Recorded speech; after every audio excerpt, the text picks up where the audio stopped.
Hi, this is the Public Narrative Podcast with Jhmira Alexander, and I'm joined here today with David Rojas Jr. Hi, David. How are you? Doing well. Thanks so much for having me. Yes, of course. I'm going to journey a little bit down memory lane, but before I do that, I'd like for David, if you would share a little bit more about yourself. Yeah, well, again, just so happy to be here. My name is David Rojas Jr. I am the founder and executive director of T98, which I helped start back when I was in college. So this is cool to just be able to journey with you too. I'm from Little Village, born and raised. And so being from the West Side, I'm super proud to come from my community. And I've been in the social impact space for a little over 9 years now, designing after-school programs and being connected with some just like amazing folks all over the city. And super privileged too, because I get to connect with folks from all over the world now. And yeah, that's a little bit about me. Yeah. Yeah. So I remember us first connecting. It was an event at Malcolm X College, hosted by Chicago 200. And you were on like a panel or something, and the panelists had incredible stories to share, but it was something about your story that I was really drawn to. Introduced myself, and then your company came in and worked with us at Public Narrative to do some videos for some like conversations we'd hosted with World Chicago. And that then led to work that you all had done for us with Carl Schurz High School. I have been like following your story from afar since then, but really fascinated in like where you've taken the Alliance 98 and just how you've grown it. So kind of walk us through like what was the inspiration behind the organization? Yeah, so those were great times because it really helped launch a lot of young folks' career. So thank you so much for that opportunity. For sure. So I was a sophomore at Connecticut College, and it was my summer year. So it was the summer of my sophomore year, so back in 2012. And I remember this story so vividly because a few days before heading back to Connecticut for my junior year, there was a young girl that was shot 2 blocks away from my house. Wow. And that same day I was on the way to the airport. Yeah. You know, and so I'm just like, I'm thinking about it. I'm like that happened so close to my house. Like I'm the oldest four. I have like baby brothers, and so it's just like my head is just like turning, and I'm like, there has to be something that I can do. And that year I partnered up with a good friend of mine, Liam, and we put together a proposal for the Davis 100 Projects for Peace, and we were awarded a grant. And so that summer of my junior year, so 2013, we designed an internship program for youth in my community. And that was really the beginning of it. So although we incorporated in 2018, the work had been, started a long time ago. Yeah. I mean, prior to the 2018. But that's really the story that really influenced me the most. It's like, what is the solution to some of the violence in my community? Yeah. And so you were in Connecticut on your way back. This incident happened and you immediately jumped into action. Like beyond that, like, cause it takes a lot to stay with something, right? Like you have a seed idea, you put together a plan, you actualize that plan. Hurdles come, right, to try to shake up the plan, but in remaining consistent. You said it's been like 9 years now. So like, what has that journey been like? What has that process been like? Yeah, well, it's definitely been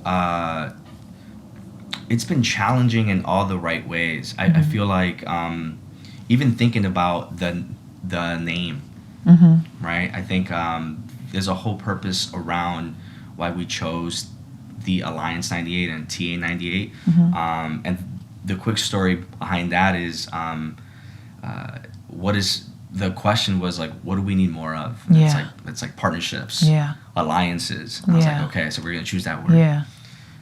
Before it was popular to choose that word. Right. I love it. And then that same year that I had just graduated, I was like, okay, well, we have to incorporate this organization and like start moving on it. And that was the first year that I was able to afford my first pair of Jordans. And so Michael Jordan is so funny. I was looking through a lot of my baby pictures that year, and I just was seeing in like the background, and like the Bulls were always playing. And so I just became a really big sports fan, but like more so like MJ fan, right? And so he learned the game and he was able to change it. And so we chose 98 for the last year that MJ was with the Bulls. Wow. And so it's really like it's very Chicago built thing. But the journey has been really difficult, and at the same time has been eye-opening. And so the challenging part was not coming I'm a first gen student. I'm a college graduate, entrepreneur, if you will. So a lot of these things you kind of have to learn them as you go. Parents could provide like emotional support. Right. You know, there's no seed round funding or anything. Right. That's right. But I think that also allowed me just to like be able to be resourceful and be able to maximize my resources. And work with the assets that we have in our own community. And I think that's the opportunity. And that's how I was able to also meet you, right? Just be able to sit on like panels and like just share my story, and connect with people. Just try to connect with organizations, with foundations that are aligned in the work that we wanted to do. And for us, it's to tackle unemployment. Yeah. No, that's excellent. So who's been like the greatest influence in your life? Besides my parents and my family, because their story and their journey from Mexico is a story of itself. I would say my mentor, Dr. Roberto Rivera. I met my big bro when I was 16 years old, and I was attending social justice high school. And so I would also say that all of the staff that were there at the high school during my time are a huge influence. But Roberto, he's just put in the time and the effort. And I mean, from 16 till today, you know, we're still chopping it up. And just a huge part of my upbringing and how I've been able to navigate school, jobs, projects, and even thinking a lot about, you know, what do I need to unlearn and relearn. And I just, I'm just happy to have an older brother because, you know, again, I'm the oldest of four, so I didn't really get to experience that, but definitely had to be Roberto. For sure. And this is important to have folks that you can lean on, and that dependability is definitely needed, especially like, as I said, like as you're navigating different hurdles and experiences that you've never experienced, and folks are looking to you for information. Like, what about your personal narrative helps you shine in the work that you do? You know, I always look back at my own personal experience with my father because I started working when I was really young, and he would take me to work with him just so he can show me, okay, we got to get up at 4 a.m. and we're going to go. And my dad's a rougher. Ooh, okay. So that was the work he did at 4 a.m.? So he would get up at 4 a.m. and then we'll prep, and then we'll be on like the job site. Okay. And even though I wasn't doing any heavy labor or anything like that, just having me be there, be like sort of like an assistant, right? Just be able to gather certain things. It kept me from a lot of trouble because that was the way that he would be able to spend time with me, right? And so now that I'm like looking back at these memories, right, it's like those are the sort of like principles and just so much appreciation for those like shared memories that I had with my dad,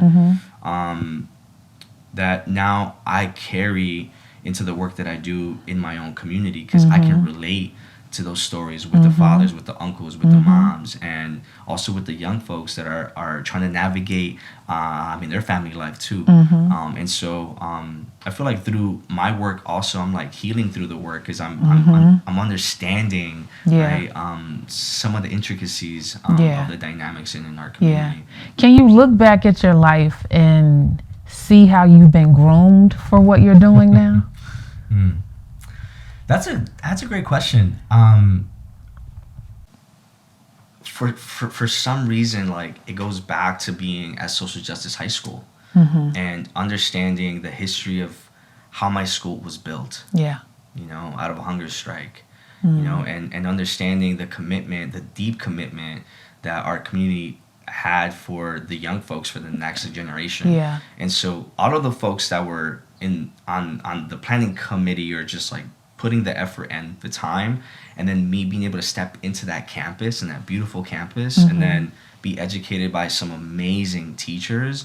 I think for me, it's like that's where most of my fire, I feel like, or my purpose, I wouldn't even say passion, I think just my purpose stems from is to really use like some of those gems that I've learned and apply things in real time. So it's not just the theory, it's not just like the practice, it's like praxis, right? And so I think from my high school years, that's what I've been able to really take away. And I feel like I've been applying everything in real time. I mean, you've done outstanding with this. So just in understanding, like, the goal is to affect the workforce, right? And help young people. I remember attending an event you all hosted. I think it was on Michigan Avenue, like it was partnered with Dress for Success or something. So there was a few. Okay. There was a few, but I think I remember the one that you were the speaker of. So that was the first time. That was second time. Okay. That one was that was I Am First. That was at UIC. That was at UIC. Yeah. You had an event on Michigan Avenue that I had come to. Like, the building's like in the middle of the block. Oh. Maybe like 820 Michigan Avenue. That was like we had a fashion show. Was it the fashion show? Yep. So we had a fashion show where we collaborated with a ton of local designers from the South and the West Side, and we hosted it in the middle of like downtown. Yeah. That was so cool. So in what way do you see this work impacting the public narrative? Yeah. So the mission of T98 is to tackle unemployment, and we want to curate meaningful career opportunities for 16 to 24-year-olds. I think at the end of it all, it's connected to like public safety, right? Yeah. It's connecting to reshaping and authoring our stories, right? And so, although yes, we're gonna help you with the basics of how to find a job and how to obtain a job, it's way deeper than that. Yeah. And so, I think about some of the activities that we do, and a lot of it stems from the design thinking sort of like methodology of how to craft your life, right? Or just your work, right? And so I think it's along those lines where we in a nutshell, we're just shaping you in a way that is allowing you to author your story. Yeah. And so we have this one particular activity, it's called Story of Self. And you have to present in front of all of your peers with no words, just photos. And so you get to share your own story in the way that you want. And that's what's been so attracting to our young folks, is that now they're also interested in like cameras and like storytelling. Yeah. And so I think it's just so interdisciplinary that our programs have grown now. Yeah. Which is I'm just so excited about. Yeah. That's so awesome. Were you always interested in a career in public service? I don't know if like I know how to answer that. Okay. I feel like it's like when I asked, I guess when I get asked that question, or like similar questions like by the youth, like I feel like I'm following this purpose, and if it doesn't feel right, it might not be for me, you know. And so I feel like I just been following what my heart and my mind says, and so far I'm just so happy with what my journey has been. Yeah. So I don't know if like it's been shaped specifically for like public service, but I just love my community so much, and I love the city so much, that I just want to be an asset and just provide value in whatever way that I can. Totally. And you definitely do that. So in what ways do you, how do you define diversity, equity, and inclusion? You know, it's, that makes me think of the work, in like a practical example of like how I see just equity and in the work that we do is we're providing young folks with wages for them to work on projects and ideas that they have, and we're paying them the same wage as if they were to work in a service job. And so I think for me, again, like, no shade to the service jobs, right? Because those are also important.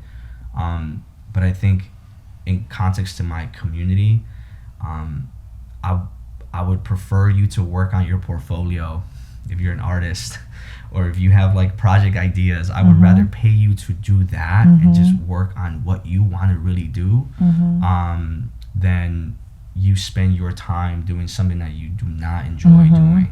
And you see no future in, right?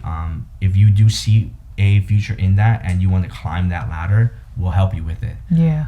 But for me, I'm thinking outside the box of how do we really cultivate critical thinkers, and also at the same time, like, how do we produce more entrepreneurs, more founders, more creatives, folks that want to do films or start like a brand, right? And so I see that as equity, and again, really providing folks with capital, and I'm not just talking about just money.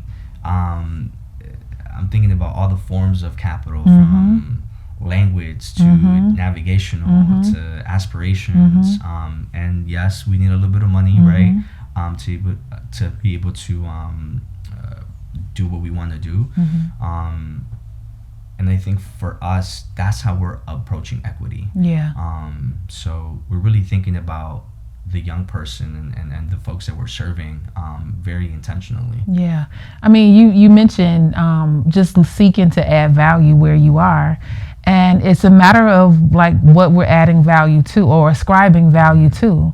So if we're placing value on network building and, you know, leveraging that network and building skills and tapping into passion and purpose, then the likelihood of a young person slipping through the cracks becomes very slim, because they're occupied with what they're truly passionate about and they have the means that they need in order to survive. So there's not this, we did a project with the Chicago Police Department, their Youth District Advisory Council, and the young people brainstormed around like some of what Chicago's issues were, and workforce was definitely one of those on their list, and thinking about like what options do they, and what age range do you all work with? 16 to 24. Okay, so yeah, they were even thinking 18 to 24.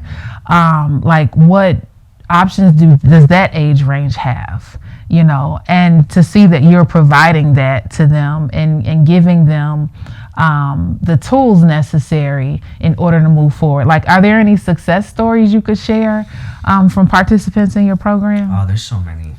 There's so many. I would also add to like that last point, and I'd love to answer that question. Now that we're part of the My Shot My Future sort of partnership, and being able to hire young folks to organize events in their own community, right? You are now able to activate so many different types of young folks, right? From the creatives or from like the athletes, right? And it's like you're bringing them all together, and they're just activating things that they want to do. And so that I think from a strategy standpoint, just from like the city, we're helping tackle violence, right? Like we want to have young people just be active. And so I'm excited about this work. I'm really excited about this year and the years to come, because we do have some phenomenal partners that are helping us with this work.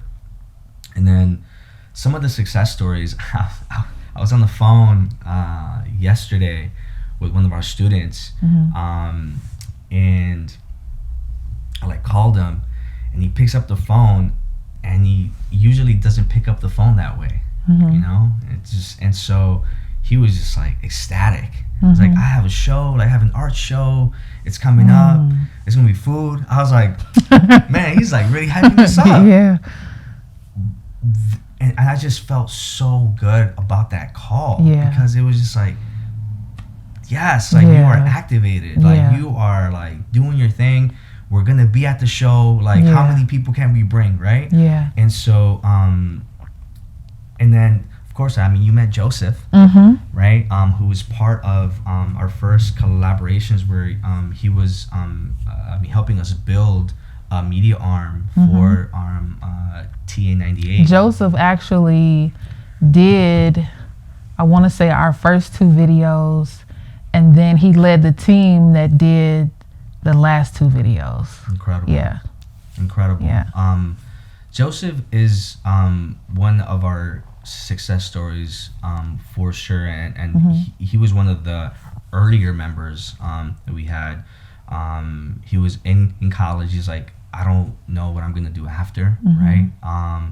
And we were just trying to figure it out. And I was like, well, what do you want to do? What problem do you want to solve? I just want to tell stories. I want to tell different stories. I was like, okay, well, let's do that. And then we connected with you, and that's when he started to like figure it out. And he built several projects, and then he put those on like his resume, and he applied to like certain positions that he really wanted to do, and he got interviewed. That's he got a ton of excellent. interviews, and now he's working in a corporate job that he enjoys. I mean, he's working with an awesome team. And now he's thinking of like starting his own projects, right? Nice. Starting his own thing. Nice. So it's like, now that he's essentially he's aged out of all of the programs that we have, but now he's mentoring. Yeah. You know, so it's like full circle. So now we have a young writer who's doing the same thing that he started for the organization, and now we're like bringing more young folks along. So, I mean, there's so many stories, Jhmira. There's so many stories. Yeah. I was talking with someone recently about preserving your energy in all of this. Like, this work can be exhausting. I think one of the earlier conversations we had was about, you know, at times this can be thankless work. And you have to have those things that, you know, make it worth it for you. Like, what do you do for self-care to preserve your energy and your vision for this work? Yeah. As a recent, I picked up a camera, so I'm like super cool to see some of the cameras, because I think now I'm looking at things from my own, I guess from my own lens. You know, I mean, from my own just frame, and it's been helping me to see things a little differently. Learning something completely new, just being like a kid again, and being able to like, okay, so what does this do? And just asking a ton of questions about it. I think. It's just been something that I've been trying to do. Yeah. Another big thing is also traveling and being around nature.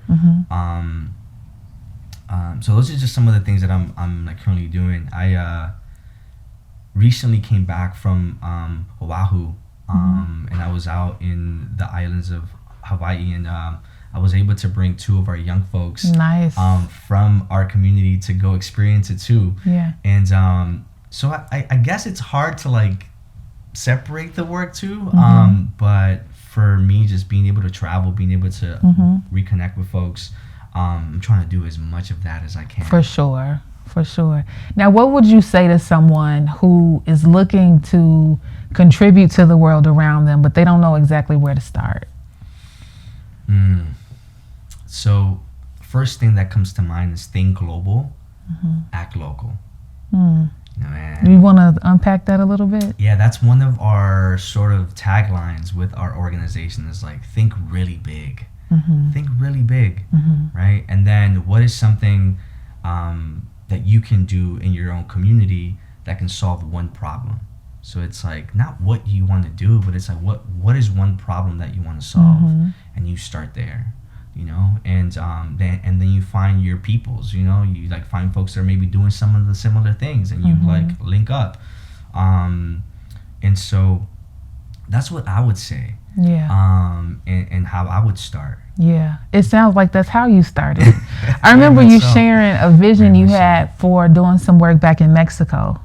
Are you doing that, or is that still a part of the plan? Yeah, I love that you bring this up because it's so connected to the work that I'm doing in Chicago now. We just had our brand new center, so we just opened up a community space in Little Village. It's youth ran, which is super cool. That's excellent. And we're trying to build a concept that can work here and that can also work in Mexico. Nice. And so for me, it's just starting local and then trying to take it back in Mexico.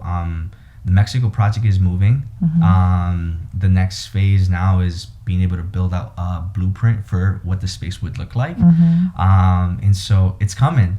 That's it's coming excellent. Together. Yeah, slowly That's but so surely. excellent. Yeah. I love that sometimes in this work you can do the work and treat what you're learning as a pilot to then scale and implement elsewhere. And the fact that you are serving your heritage in this way is really inspirational. Like truly inspirational.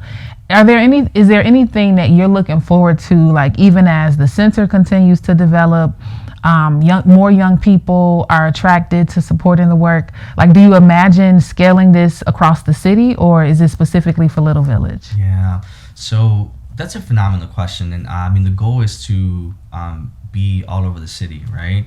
I think right now my hyper focal point is the southwest side, or specifically La Villita, so Little Village. But that would be phenomenal to be able to continue to do the work throughout the entire city. But as of right now, I'm like hyper focusing Totally in Little Village, Totally. And also at the same time connecting with other communities and other partners, and taking youth from our community to go explore the city, and doing the same thing on the flip side, right, where we bring other community partners to Little Village, right, and start building those relationships. That's how I feel like we can bring a more unified Chicago, and so that's what I'm thinking. And I think a lot of that too is just like from the logistical standpoint of like, where would we have like another space, or like could we like be at like a library and just like run out of a public space, right? There's a lot of public spaces, and so how do we sort of come to the table to start activating different public spaces that maybe are not utilized to their full potential, and so keeping an eye out for those type of opportunities too. Yes, for sure. How can folks support the work that you're doing? Where can they find you? Yeah, I mean, we're on social media, and the website's all again, it's all facilitated by young people at t98.org, and then to get in contact with me, I mean through email, you know, super easy to get connected through email. But yeah, I mean the work is on our website. We try to be as transparent as possible, so you know the theory of change is up there, so folks can really get to know what is our like bigger mission, and what we want to really do, and yeah, so excellent. Yeah. Excellent. I'm really proud of you. Like, Thank you. in the progress that you've made in what feels like a short amount of time, but I know that being in it, it's just time that these things happen in this natural order. And you know, for sure, this is certainly helping to shift the public narrative, particularly for Little Village.